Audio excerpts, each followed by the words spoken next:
Good morning, my name is Farah Danial, and today I will be talking about Singapore as a port city and how Singapore tackles the challenges of the illegal wildlife trade. Now, it is no secret that the rise of the Asian affluence has been one of, if not the most significant contribution to the illegal trade of wildlife, with China, Hong Kong, Japan, Singapore, South Korea, and India and Taiwan being common names that pop up where illegal wildlife trade is involved. CITES, which is the Convention on International Trade in Endangered Species of Wild Fauna and Flora, is probably very familiar to you, but to describe it just very in broad terms, it is an international agreement between governments of different countries aimed to combat such illegal wildlife trade. Its objective is to ensure that international trade of these wild animals and plants does not threaten their survival. Now the question is, why Singapore? Now, Singapore is a port city, and it's known for its great geographical location as a port and its status as a very efficient port. But ironically, Singapore's status as an efficient port has landed Singapore into the world's top 10 centers for illegal wildlife trade, both for importing and using as a transshipment location. And Singapore's notoriety for illegal wildlife trade has been acknowledged to such an extent that one author actually described Singapore's accession to CITES as an event of significance such that CITES parties must have breathed a collective sigh of relief when Singapore became the 94th party to the treaty. So you can see from this description the kind of trouble that Singapore has faced with the trade of illegal wildlife in their ports. The legal authority giving effect to CITES provisions in Singapore is the Endangered Species Import and Export Act. Now, the ESA did not exist since the beginning. CITES at this point of time was the first generation multilateral environmental agreement, and at this point most countries had no help, and there was actually very little interest in these kinds of environmental issues, especially in a young country like Singapore, where there were only a few years into independence and we were more concerned with economical security. So when Singapore first acceded to CITES on 30th November 1986, the agency directly responsible for managing Singapore's obligations was the Primary Production Department.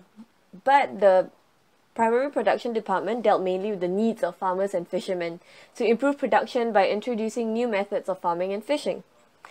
And furthermore, the convention was implemented via existing legislation at the time rather than new legislation.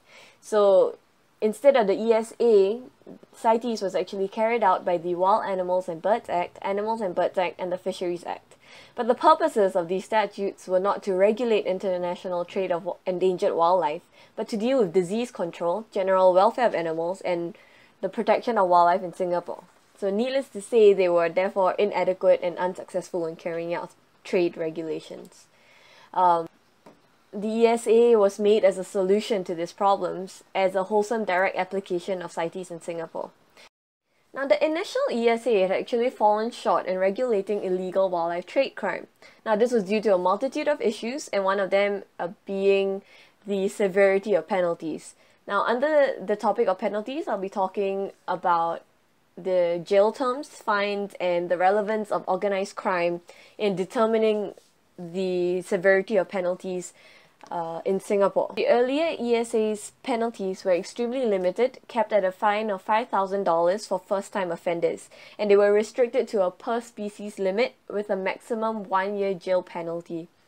And what this gave rise to were cases where one could bring in a ridiculous amount of illegal wildlife trade products, and they would only be fined a tiny percentage of what the items were even worth.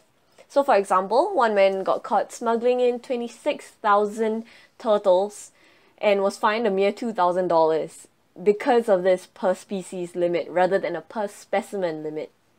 And this was, in this case, called Kwa Kok Chun, where the owner of 2 Lear macaws were charged a maximum penalty of $10,000 since he was not a first-time offender. And it was even acknowledged in court that 1 Lear macaw alone could be worth more than $10,000, which was his fine.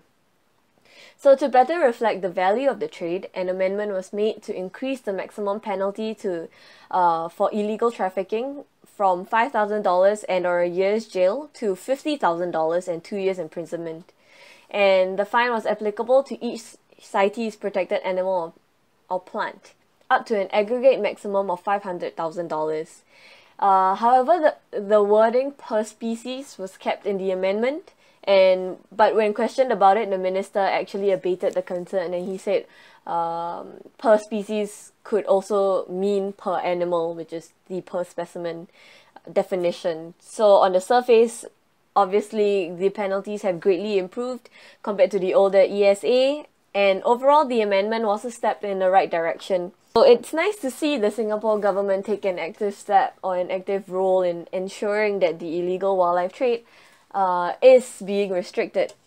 However, one has to question whether the amendments have been sufficient in the whole scheme of things. I mean, as you can tell, the last amendment was in 2006, and in the years 2013, 14, and 15, there were many seizures of large quantities of illegal goods worth over millions of dollars, which is much more than the maximum penalty anyone could get in Singapore.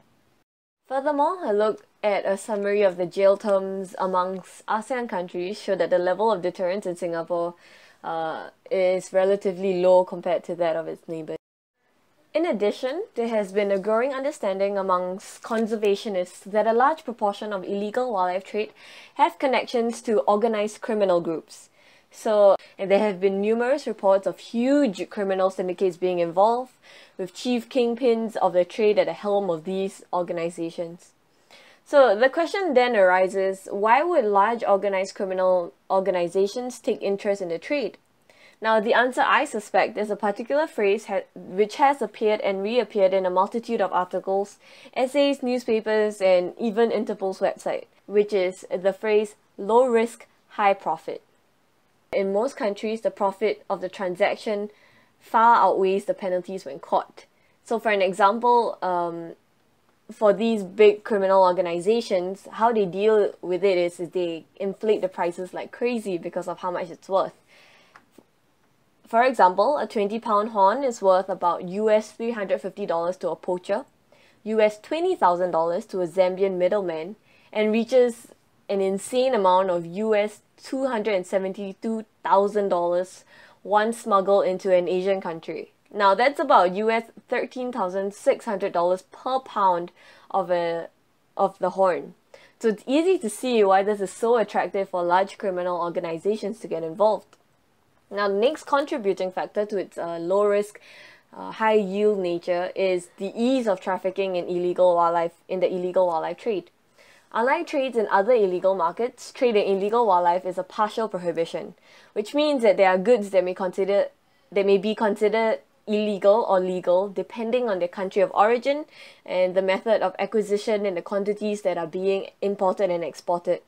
So their legality is then dependent on paperwork, which can be altered quite easily through corruption, forgery, and fraud, and this helps in reducing the effectiveness of enforcers at borders. So it's also not difficult for such products to be concealed amongst other legitimate goods on board.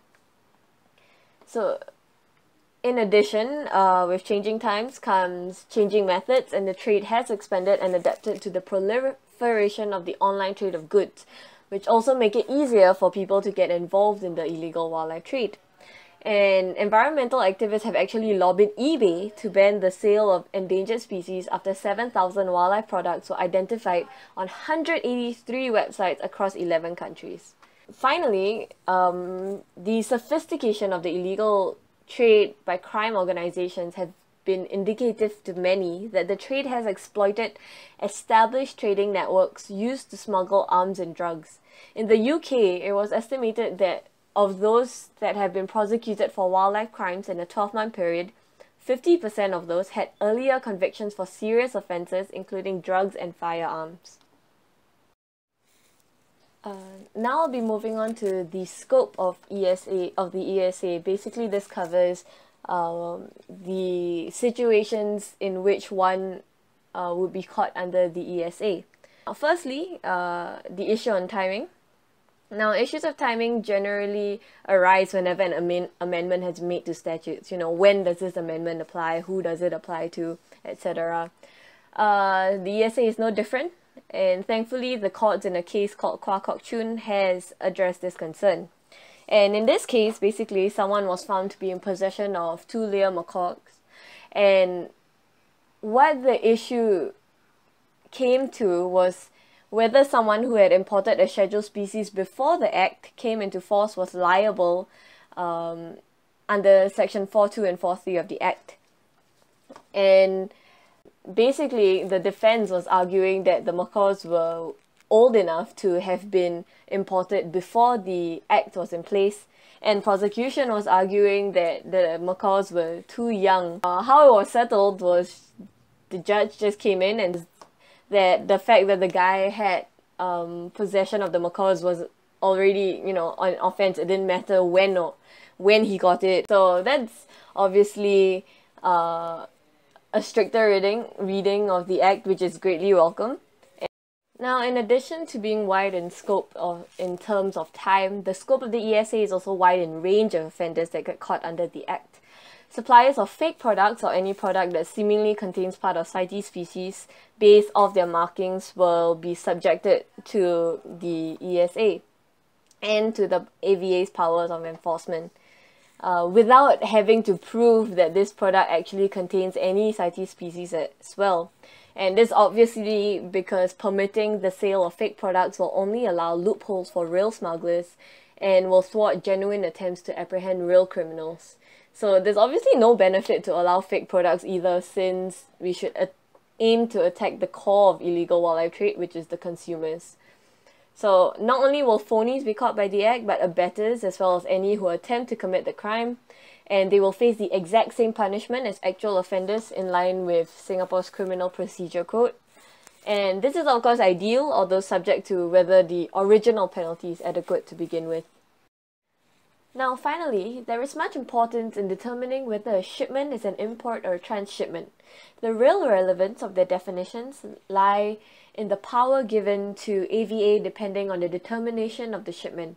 If a cargo was merely in transit, then the AVA's job is minimal, just to ensure that the appropriate export and import permits have been obtained from the exporting and importing states. However, if a shipment is an import, then the AVA may exercise greater regulatory powers, seeing as they will be the ones in charge of issuing an import permit. The importance of the distinction between imports and in transit came up in the case of Kong Hu, and in this case, there was a shipment of a scheduled species of Madagascan rosewood that came into Singapore, and this question was brought up before the courts because if it was considered an import, then the shipment would be considered illegal under the ESA. Now, there are a two-part test must be fulfilled under Section 2.2 of the ESA in determining what exactly is considered an import. The first is the sole purpose condition, and this condition deals with whether a scheduled species was brought into Singapore solely for the purpose of taking it out of Singapore. Now, in the lower courts, the district judge actually held that the cargo was a transshipment based on the evidence of the first defendant's intention to ship the timber to Hong Kong. And this was despite the fact that the accused had not given the name of the consignee in Hong Kong and actually in fact refused to provide the name even in trial. Now, and it was in fact overturned in the High Court by CQJ.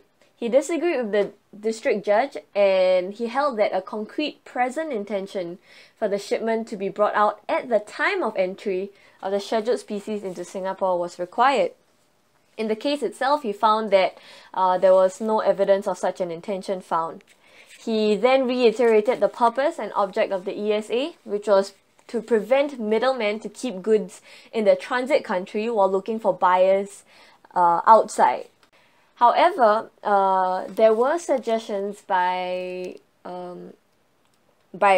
external professors for a requirement of a named consignee or a named ultimate destination.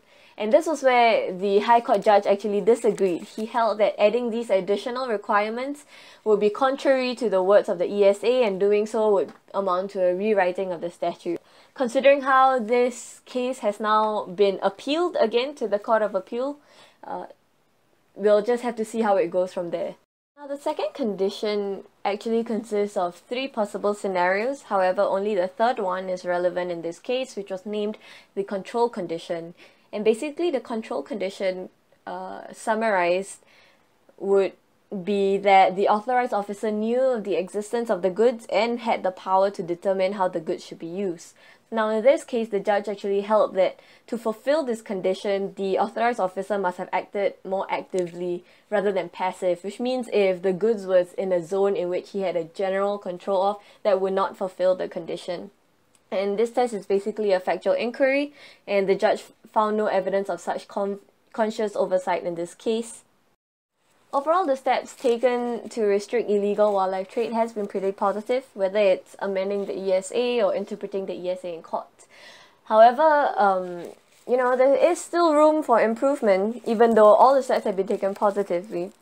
And improvements may come in many forms. So firstly, there's maybe a hope that the government might get a more wholesome environmental awareness, or even the judiciary. As you can see earlier in the cases, even though they have interpreted the ESA more positively in terms of the environment, there has been a lack of kind of just having this underlying policy objective of protecting the environment. It's been mostly very practical, very law and order.